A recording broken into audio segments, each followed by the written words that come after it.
বৃশ্চিক রাশির নতুন বছর 2025 সর্বক্ষেত্রে শুভ ফল প্রদান হলেও শিক্ষা ও সন্তান নিয়ে অত্যন্ত ভাবার বিষয় রয়েছে। কারণ রাহু।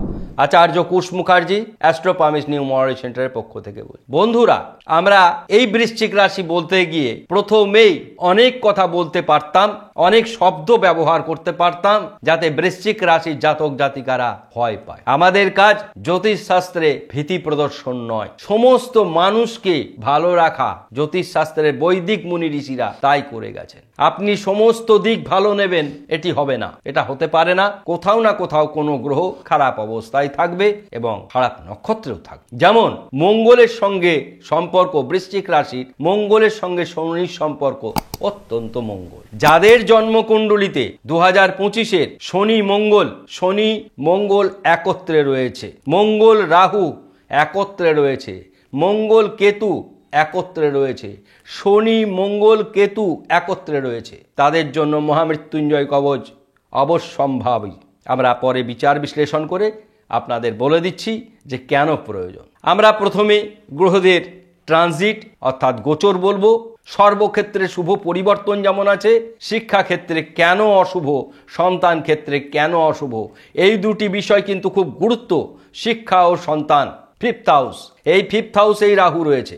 রাহু থাকাটা কোনো প্রবলেম না। রাহু ঢুকলো 10ই নভেম্বর, 2 মাস থাকবে উত্তর ভাদ্রপদ নক্ষত্রের দ্বিতীয় পর্বে। এই দ্বিতীয় পর্বটাই হচ্ছে ক্ষতিকারক। আর সেটা কার নক্ষত্র? উত্তর ভাদ্রপদ নক্ষত্র হচ্ছে শনির নক্ষত্র। সুতরাং বুঝতেই পারছেন, রাহু থেকে আপনারা বিন্দু মাত্র উপকৃত হবেন না। সুতরাং প্রতিকার করা প্রয়োজন একান্তভাবেই রাহুর।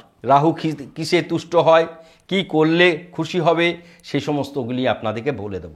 একদম সম্পূর্ণভাবে কোনো ব্যয় হবে না এমন প্রতিকার সেগুলি করবেন, বিন্দু মাত্র আপনি খারাপ থাকবেন না।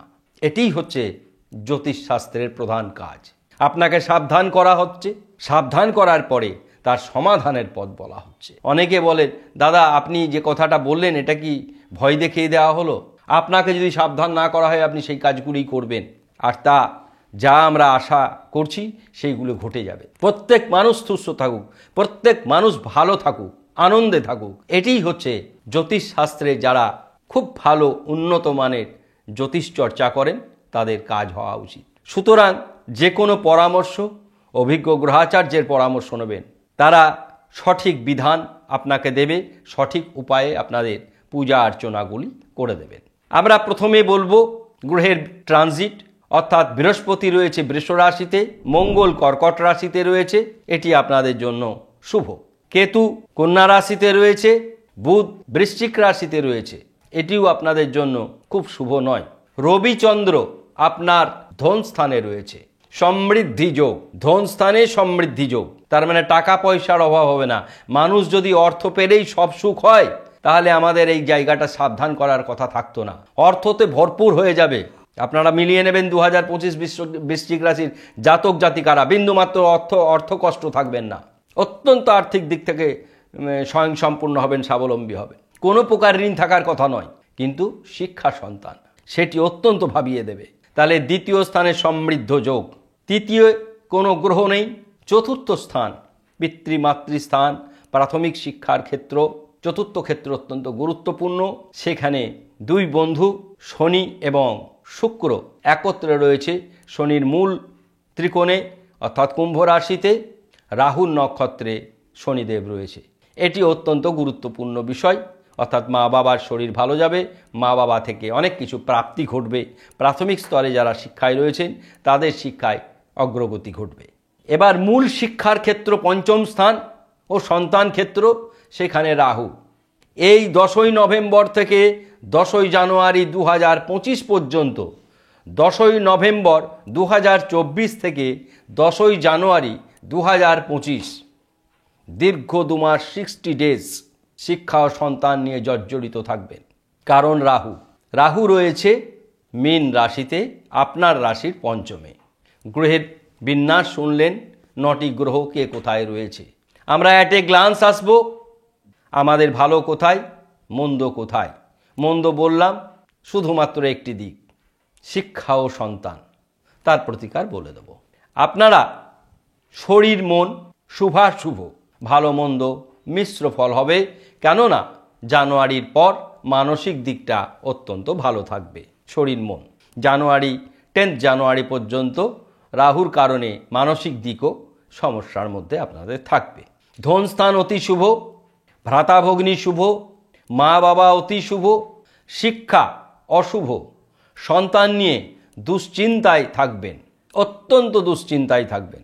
গুপ্ত শত্রু হ্রাস পাবে, প্রেম বিবাহ দাম্পত্য অতি শুভ, শুধু শুভ নয় অতি শুভ। বিবাহিত জীবনে প্রবেশ করার ক্ষেত্রে কোনো প্রতিবন্ধকতা থাকছে না। বড় রকম রোগ ব্যাধি দুর্ঘটনা ঘটার সম্ভাবনা নেই, তাহলেও রোগ ব্যাধি হতে পারে, কাল জ্বর হবে, পরশুদিন পড়ে গিয়ে একটু আঘাত লাগতে পারে, এগুলি বিশাল কিছু বড় আমরা দেখছি না। সুতরাং তার মধ্যেও কি কোনো ঘটনা ঘটবে না? আমরা তো কোনো মানুষের জন্ম তারিখ বিচার করেই বিচারগুলো করছি না, আমরা 1/1/2025টাকে জন্ম তারিখ বিচার করে, তাহলে 1/1/2025-এ যিনি জন্মগ্রহণ করবেন তাদের ক্ষেত্রে এই যে বলছি 100% সঠিক। 1 জানুয়ারি যার জন্ম, তার জীবনে যেগুলো বলবো সেগুলো পুরোপুরি ঘটে যাবে। অর্থাৎ সেদিনের ট্রানজিটটাই যদি কারোর জন্ম হয়, তার মানে তার বাচ্চাটা একই রকম।